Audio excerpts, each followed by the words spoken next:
Hello everyone, hello miss.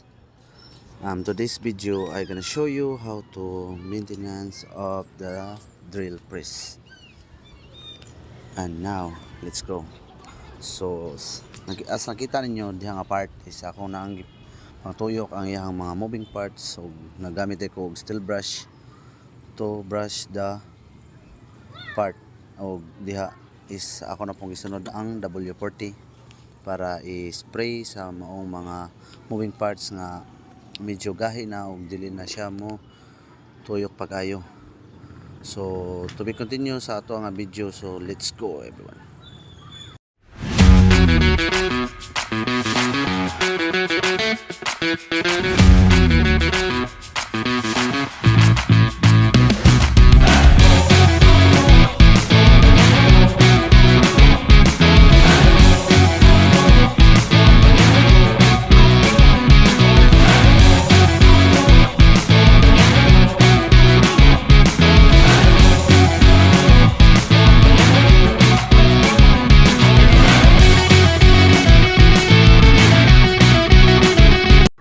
Have a good day everyone, have a good day miss. Today's video I gonna show you on how to maintenance of oxyacetylene. So here we go. So diha ang part is ato nang gipanang check ang iyang mga regulator o ang iyang mga hose. So makita man ninyo sa then sa diha nga part is ato nang gina-check, ato nang gi-bubble test if naabay mga leakings or nagbrittle ba ang iyang hose tungod sa pressure sa maong oxyacetylene. Ug sa dihang gina-check na to is all goods raman ug wala raman siya diferensya. So sa atong ipadayon ng maong nga video, so let's go everyone.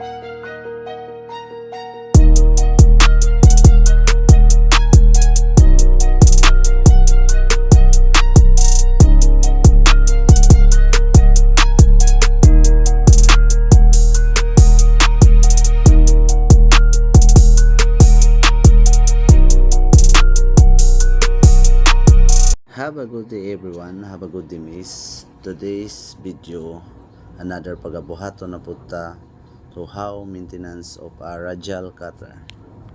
So sa diha nga part is nagkuha na ko nga og W40.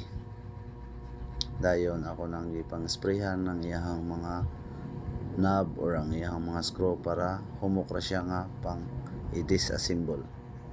Ug ako na nang gitangtang ang iyang external parts o uban pa nga parts sa gawas para ma-check na to if naabay mga defects or nangungot na ba ang iyang mga screw or knob.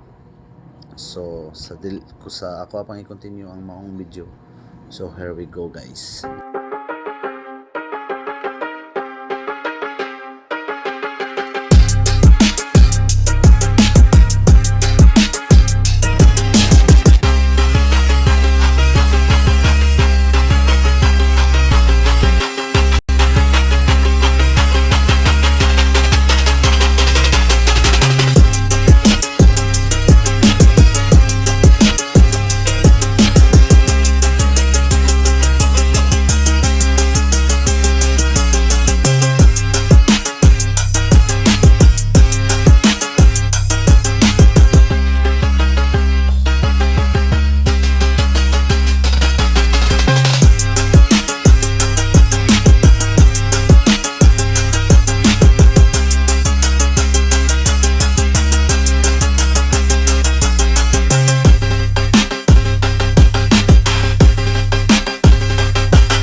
Good morning everyone. Good morning miss.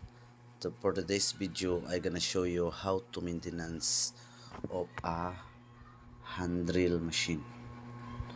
So, let's start. So, diri na nga part. Nagasuot na ko gloves para sa safety sa akong PPA. And then, diha nga part na is ako nang check ang iyahang moving parts katong iyahang mo rotate or mo bangag, o diha akong gi-check ang iyahang wire if naabay mga buak or putol or nagisi. So while nag prepare ta sa mga pagabuhaton or pag maintenance nato sa hand drill machine, so let's go everyone.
So another day, another video project na punta on how maintenance of a small rectifier welding machine. So makita ninyo ang mga tools na akong pagagamiton sa maong pag maintenance nako aning rectifier or small rectifier welding machine. So sa diha nga part makita ninyo nga akong gipantrapuhan ang iyang mga cable o ang iyang holder, o gina-check na ko if naabay mga buak-buak or brittle sa iyang mga hose or iyang cable nga naka-connect dito sa maong machine. So ako na siyang gi-set aside sa before nako i-check ang tanan niya nga mga parts. So sa diha nga part akong gi-check ang maong ampere or amperahe, o akong gi-testing og tuyok para ma-check nako if okay pa ba siya. So sa dili ta magdugay or maglangan, so we're gonna put some music, so let's go.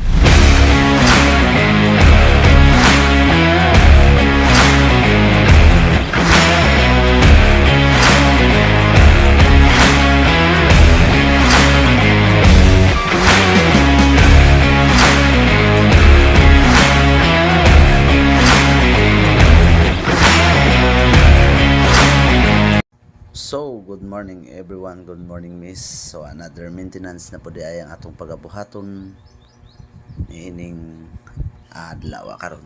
So sa diha nga part is wala na dyan ako napakita kung giunsa na ako pagbungkag or giunsa na ako pagtangtang ang iyahang mga head or iyahang cover nga nagapalibot sa iyahang parts. So diha is nakita na ninyo no nga baklas na jud siya daan. So ako na siyang gi-check ang iyahang mga carbon brass o gina subay na ko ang iyahang mga wirings kung okay pa ba jud siya. So dili na lang nato langanon, so another music na punta, so let's go.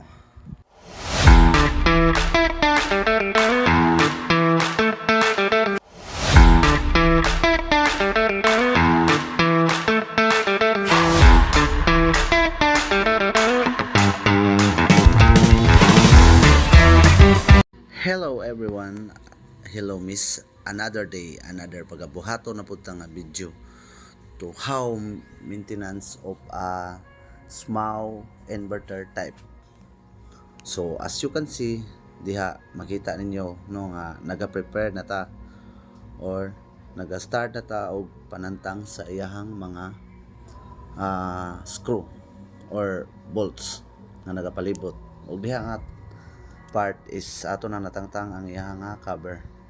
So I'm gonna show you nga di ba makita ra man ninyo nga ato na nang gi-start og trapo or ginluan para matangtang ang iyang mga abog-abog o para magpabilin ang iyahang kalimpyo sa maong machine. Og sa diha nga part is gina-check na to ang iyahang